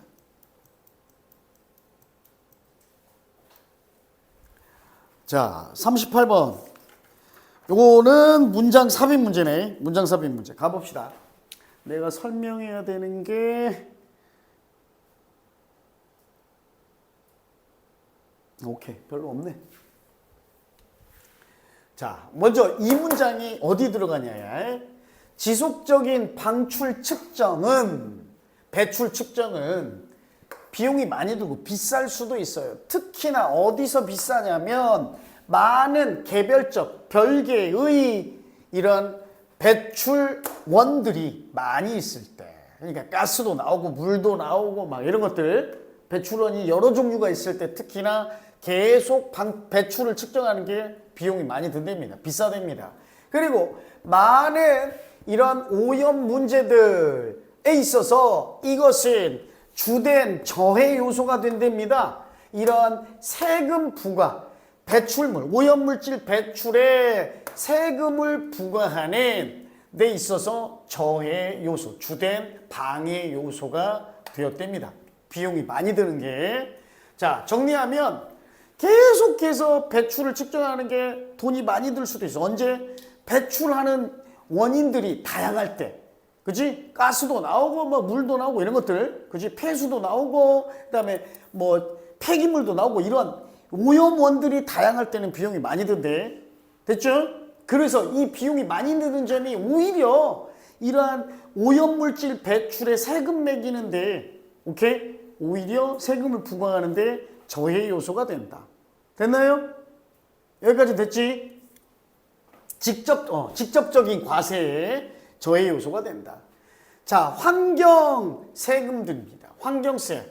뭐에 근간한 직접적으로 측정된 배출 물질에 기반한 환경 세금은요, 원칙적으로는 매우 정확하게 목표될 수 있습니다. 겨냥할 수 있어요. 그 정책의 환경적 목표에 정확하게 겨냥될 수 있습니다.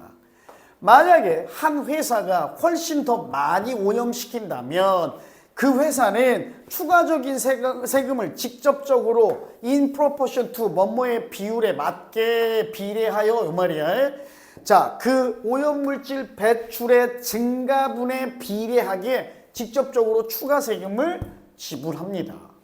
그리고 그 물질 배출업자, 오염시키는 사람들은 따라서 동기부여를 갖게 돼요. 인센티브를 갖게 되는데 뭐 할 인센티브? 오염물질 배출을 줄이려고 한. 왜?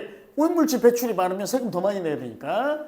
동기부여를 갖게 되고 어떠한 수단에 있어서는 어떤 수단이든 수단을 다 동원해서라도 오염물질을 줄이려는 동기를 갖게 된답니다.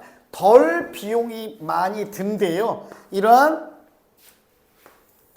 유닛당, 단위당 배출물의 이 감소, 오염물질 배출 감소의 단위당 덜 비싼 모든 수단을 다 동원해서 오염물질 배출을 줄일 만한 인센티브를 갖게 돼요. 그 세금보다 더 저렴한 거야. 각각의 이러한 residual emissions, 그대로 뭐라고 해야 돼? 잠깐만. 잔여 남아있는 배출물의 단위당 각각의 단위당 부과되는 세금보다 뭐가 비용이 더 적게 되냐면 감소시키는 거. 그러니까 무슨 얘기냐면 내가 세금 더 많이 내면 되지가 아니라 오케이? 그러니까 내가 오염물질 배출 더 많이 하면 그만큼 세금 내면 되지가 아니라 줄였을 때의 세금 감소 효과가 더 크다면 충분한 인센티브를 갖게 된다는 얘기야. 줄일 만한. 알겠죠? 오케이? 그대로 남아있는 배출물에 대한 세금보다 감소됨으로써 비용이 더 절감 효과가 크다면 충분한 인센티브를 갖는다는 얘기야. 자, 그 다음 크나큰 매력입니다.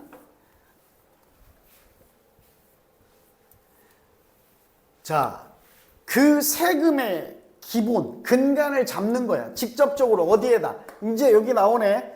측정된 오염물질 배출에 직접 근간하여 세금을 매기는 것의 큰 매력은요, 바로 그러한 행동. 자, 오염물질 배출자가 세금의 부담을 줄이기 위해 부담액을 줄이기 위해 취할 수 있는 행동들이 어떤 행동들이라는 거다? 또한 오염물질을 배출마저도 줄이는 이러한 행동들이라는 것이다. 그러니까 무슨 얘기야? 아까 얘기했을 때 내가 더 많이 배출하면 세금 더 많이 내는 것보다 오염물질 배출을 줄였을 때 경제적 효과가 더 크면 결국 얘는 돈도 덜 쓰지만 오염 폴루터들도 결국 오염물질 배출의 양도 줄어든다는 얘기잖아. 그러니까 이게 큰 매력이란 얘기야. 그 다음 그럼에도 불구하고 그러한 이 관리 감시하는 이 concentration 농도입니다. 농도와 특정한 물질의 폐기물 방출에 있어서 폐기물 배출에 있어서의 특정 물질의 농도와 흐름을 감시하는 데 이용 가능한 기술들이 이 기술이요 급격하게 발전하고 있습니다. 됐죠? 위에서 뭔 얘기 나왔어? 뭔 얘기 나왔어? 위에서?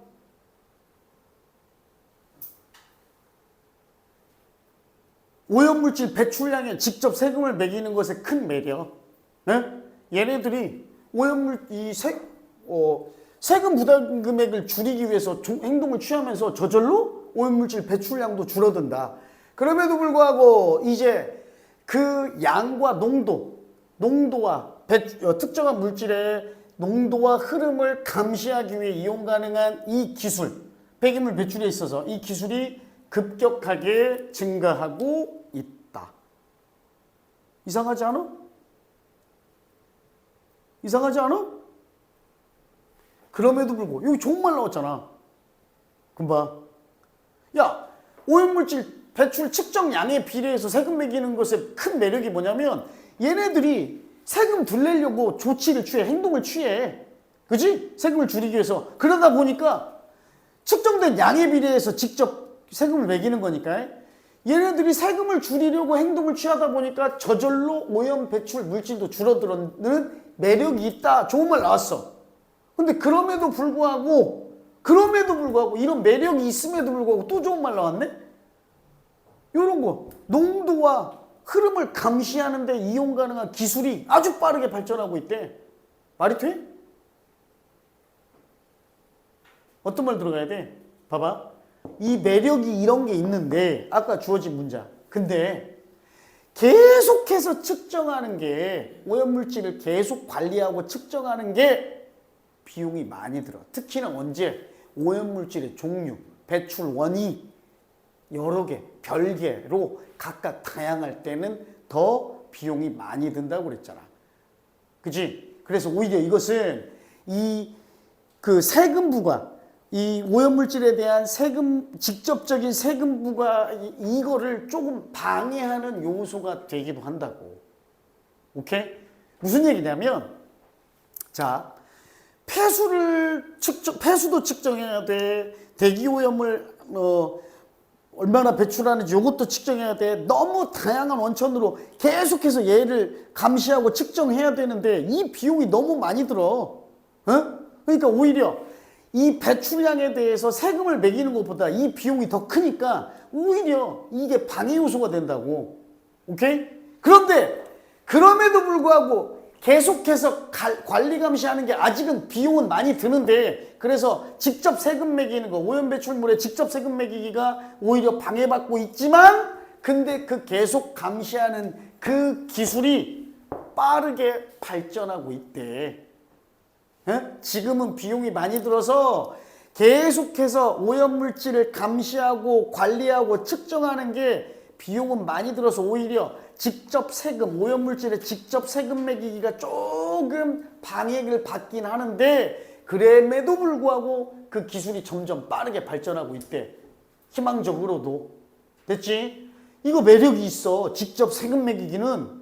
얘네 세금 줄이려다 보니까 배출량 줄이네? 그럼에도 불구하고 하니까 이상하잖아. 근데 문제는 각각의 오염물질이 다 배출원이 다양하고 개별적인 경우에는 끊임없이 계속해서 이거 오염물질을 측정하는 게 비용이 많이 들어서 이 세금 제도에 좀 맹점이 있어. 그럼에도 불구하고 기술이 계속 발전해서 희망적으로도, 그래서 좀만 지나면 미래에는 이제 가능해질 거야. 뭐가? 세금 매기는 거, 측정된 배출량에다가 세금 매기는 것을 생각해내는 게 훨씬 더 폭넓은 범위의 적용으로. 됐죠? 기술이 발전하니까 이제 훨씬 더 폭넓은 범위로, 훨씬 더 넓은 범위로 이 세금 매기기를 적용하는 게 미래에는 더 가능해질 거야. 이런 말이야. 됐지? 요번에 주제는 뭐야?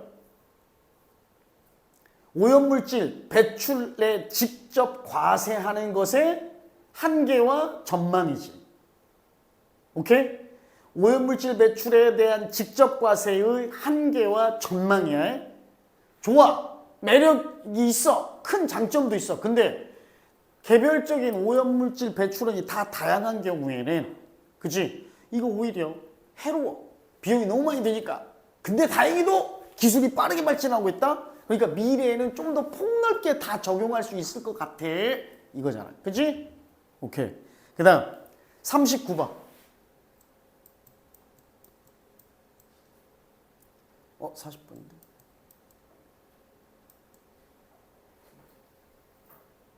이것 때문에 그랬죠?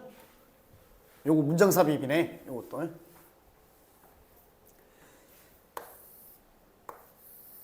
요게 뭔지 찾아내야지. 요게 뭔지 찾아내야 하잖아요. 자, 이게 뭐야? 이러한 능동적인 참여, 이 말이야. 이러한 능동적인 참여, 개입은 제공합니다. 근본을 제공해요. 깊이, 미학적인 처리와 성찰의 깊이에 대한 근본을 제공해요. 뭐에 있어서? 그 작품의 의미에 대한, 즉 그 작품의 의미를 우리가 미학적으로 받아들이고 처리하고, 그죠? 그 다음에 그 작품의 의미를 좀 성찰해보는 깊이의 근간을 제공합니다. 깊이의 기반을 제공합니다.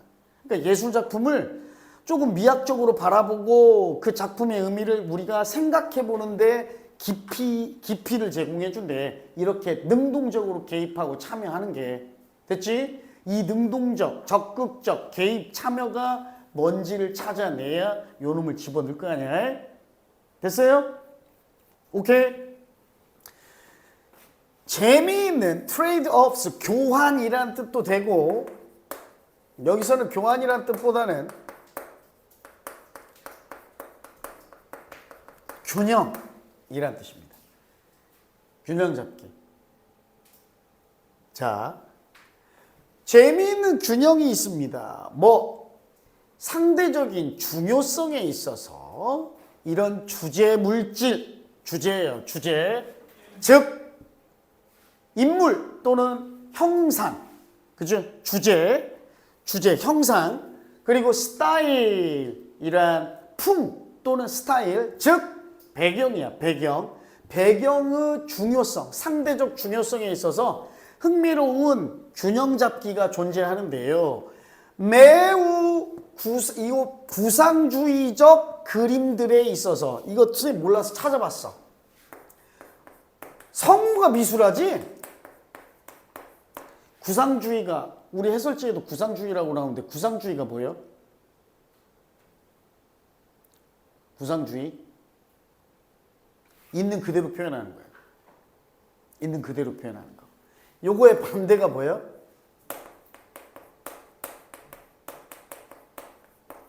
요거의 반대가 추상주의예요. 추상주의.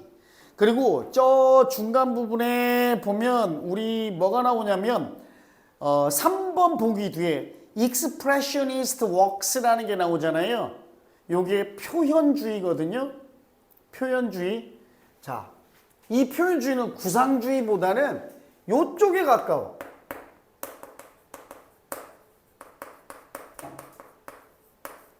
구상주의는 있는 걸 그대로 표현하는 거야. 그러니까 정물화를 그리거나 인물화, 초상화를 그리는 게 구상주의고, 추상주의는 표현, 깊은 인상, 뭔가를 강조하기 위해 강렬한 인상을 남기기 위해 강렬한 부분만을 집중해서 강조해서 표현하는 게 바로 표현주의야. 그러니까 즉 추상주의와도 좀 연결이 되는 거야. 알았지? 잘 봐. 주제와, 그러니까 피사체의 주제와 배경 사이에 상대적 중요성에 있어서 균형이 존재하는데, 있는 걸 그대로 그리는 구상주의적, 매우 구상주의적인 그림에서는, 그림과 연극 그리고 이야기에서는 주제에 대한 초점이 어디에 맞춰져 있냐면 피사체, 즉 주제에 맞춰져 있어. 주제에. 그리고 그 주제는 뭐와 비슷하게 닮아 있냐면 일상적인 삶을 닮아 있고, 그리고 또 이때 배경 스타일의 역할은, 그러니까 주제가 구상주의에서는 중요한 거야. 초점이 맞춰져 있어. 이때 그럼 이제 배경의 역할은 뭐냐면 쉽게 만드는 겁니다. 용이하게 하는 거야. 뭐 구조, 이러한 정신적 모델, 모형의 구조를 쉽게 만드는 거예요. 그러니까 그림을 예로 들면 이런 겁니다. 내가 뭐 어떻게 해볼까?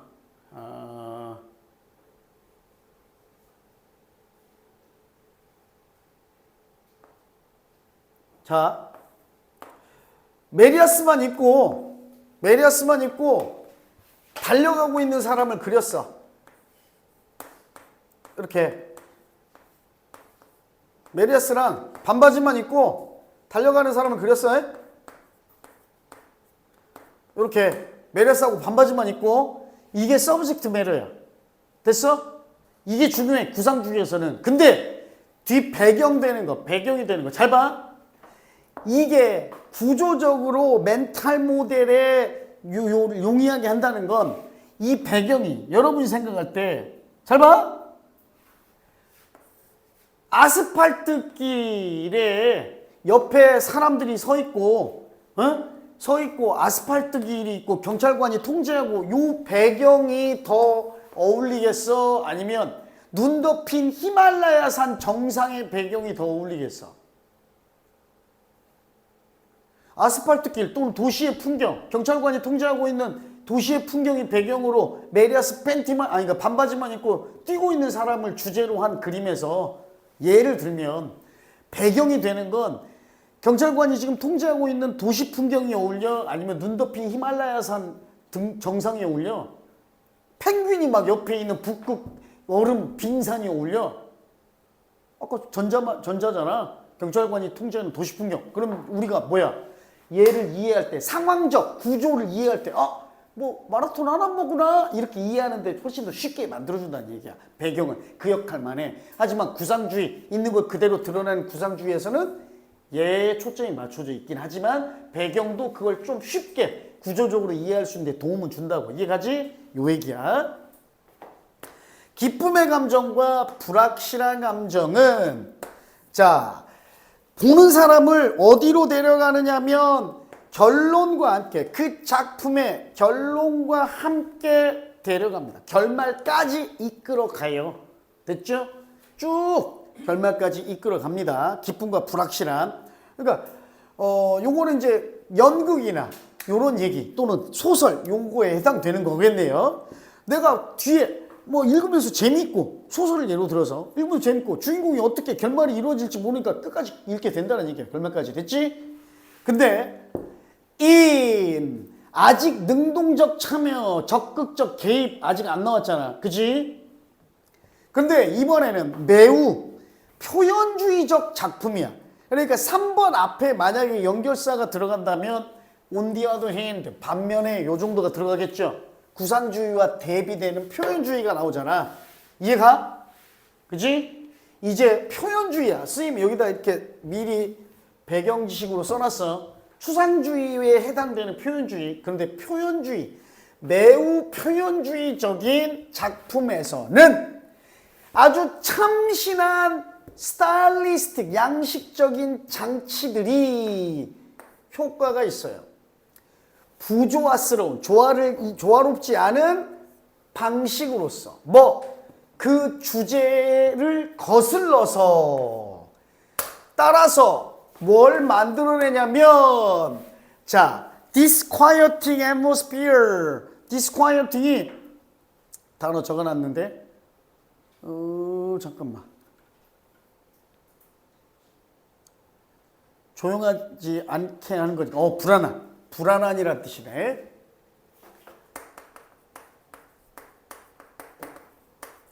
불안한 분위기를 만들어냅니다. 그러니까 표현주의적인 작품은 뭐냐면 이런 거야. 피카소 같은 그림, 그지? 일부의 것을 강렬한 인상을 남기기 위해서 강하게 표현하는 거. 그러니까 내가 그림을 그렸는데 막 사람 눈을 불로 그리거나, 그지? 몸체를 머리만 엄청나게 크게 그리고 이런 거. 일부의 모습을 구상주의와 다르게 더 강렬하게 표현하는 거야. 내가 표현하고 싶은 부분만 강렬하게 표현하는 거. 자, 그래서 여기까지 정리하자. 구상주의적 작품은 우리가 볼 때 표현은 그 맥락을 이해하는데 구조적인 내 용이성을 제공하는 거고 초점은 주제에 맞춰져 있어. 반면에 표현주의적인 작품은 뭔가 참신한 스타일 장치가 있어가지고 부조화를 이루어. 아까 말한 대로 뜬금없이 메리아스의 반바지 입고 달리는 사람의 배경이 북극 펭귄 이런 게 바로 표현주의적이란 거란 말이야. 북극 펭귄이 있는 남극의 위에서 달리고 있는 이런 거. 이러한 부조화. 이 부조화가 그래서 주제와 반대로 작용한 주제를 거스르는 거잖아. 주제가 되는 피사체를. 그러다 보니까 불안한 분위기를 만들어낸대요. 그래서 그 작품은 덜 해석 가능해. 덜 읽기 쉬워. 쉽게 해석할 수 있지 않아. 그치? 표현주의적 작품은, 추상주의적 작품은 그것에 이탈입니다. 분리야. 분리. 뭐로부터의? 관습적 형태, 기존 형태로부터의 이탈은 보는 사람이나 읽는 사람으로 하여금 떠오르게 만듭니다. 뭐를 떠오르게 만들어? 미학적 태도가 필요하겠구나. 그 전체의 에피소드를 감상하기 위해서 있는 그대로가 아니라 미학적인 관점에서 우리가 좀 뭔가를 그 작품을 이해하기 위해서는 감상하기 위해서는 필요하겠구나 라는 걸 떠오르게 만들어. 저 새끼가 무슨 말 하려고 하는지 소설이나 그림을 보고 메리아스하고 반바지만 입고 뛰고 있는 사람이 남극 빙판에 서 있네? 이 새끼가 무슨 의도인지 미학적으로 내가 좀 볼 필요가 있겠구나 하고 생각한다는 얘기예요. 오케이? 그런데 잘 봐. 미학적인 태도. 그러니까 내가 이 작품에 이 작가가 무슨 말을 하려고 하는지 내가 좀 알아볼 필요가 있겠구나라는 게 미학적 태도란 말이야. 그 미학적 태도. 그리고 봐봐. 여기까지는 적극적인 개입이나 능동적인 참여라는 말이 들어갈 만한 개재가 안 되는데 여기서 등장한 이 미학적 태도란 말이 금방 스님이 예를 들었잖아. 전혀 주제와 스타일이 있는 배경이 매치되지 않고 전혀 어울리지 않는 부조화 속에서 불안한 분위기인데 이 새끼가 무슨 말 하려고 하는 거지? 이 작품이 주제가 뭘까라고 알아보려고 하는 이 미학적 태도는 이게 바로 뭐야? 보는 사람의 능동적이고 적극적인 참여이자 개입이잖아. 그지? 수동적으로 작품을 받아들이는 게 아니라 구상주의의 작품을 볼 때처럼 왜? 조화를 이루고 있으니까 재밌고 결말까지 쭉 편안하게 가. 구상주의적 작품은. 근데 표현주의적은 배경과 피사체, 즉 주제가 서로 부조화를 이루고 불안해. 그러니까 저걸 이해하려고 미학적 태도가 필요하다고 안단 말이야. 그럼 미학적 태도의 필요성을 깨달은 이 행위 자체가 뭐예요? 보는 사람이 적극적으로, 능동적으로 개입하는 거라고. 참여하는 거고. 됐어요? 그 작품에 적극적으로 이해하려고 참여하는 거잖아. 이해하기 어려운 작품이니까. 자, 그리고 이 적극적인 관여가 그래서 이 미학적 처리와 작품 의미를 성찰하는데 토대를 제공한다고 그랬죠. 그 작품 의미의 깊이 있는 토대를 제공한다고 그랬어. 그리고 pragmatic attitude입니다. 그냥 실용주의적 태도야. 아까 구상주의 작품을 볼 때 우리가 그냥 있는 그대로 해석할 수 있는 능력이야. 이게 실용주의적 태도야. 요 태도 일상생활의 그냥 정상적인 태도라고 해도 돼. 일상생활을 지내는 정상적인 있는 그대로 받아들이고 있는 그대로 해석하는 이 태도와 미학적 태도 사이에서 스위치 바꾸는 것, 전환하는 것, 왔다 갔다 할 수 있는 이 능력이 근본적이래요. 뭐에 있어서? 균형 잡힌 삶에 있어서 근본적입니다. 됐죠? 오케이? 자, 이 글의 주제는 뭐예요? 주제가 있다기보단 이 글의 내용이 뭐예요? 이 글의 내용. 맨 마지막 줄이잖아. 그러니까 실용주의적 태도, 프래그마틱 태도하고 미학적 태도. 그러니까 우리가 일상생활에 써먹을 수 있는 이 태도와 그 다음에 예술 작품을 바라보는 깊이 있는 미학적 관점의 이 태도 사이를 균형 잡는 것, 즉 왔다 갔다 할 수 있는 이 능력이 필요하다. 균형 잡힌 삶에는 필요하다 이 말이라고. 알았지? 이걸로 정리해 둡시다. 주제 자체가 좀 어려우니까. 근데 주제가 어렵지만 아까 선생님이 얘기한 대로 this active involvement가 뭔가를 찾기 위해서 그러니까 능동적으로 적극적으로 개입하고 참여에 따른 내용을 찾아야 되는데 일단은 2, 3번까지는 그냥 3번 앞에까지는 구상주의적 태도 나오고 또 4번 앞에까지 심지어 4번 뒤에까지 뭐 나와?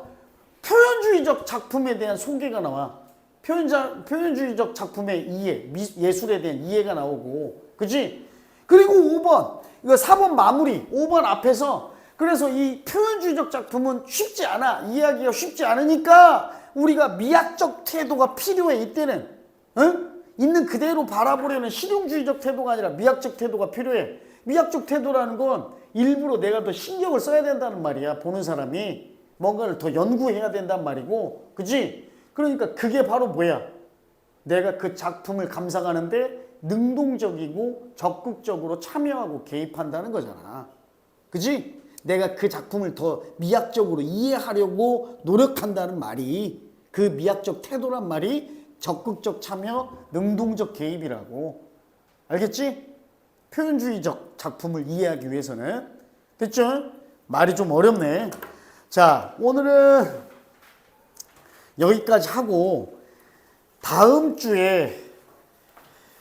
주부터 내신 한다고 그랬죠, 선생님이. 2주 동안. 그래서 소담보 민영이하고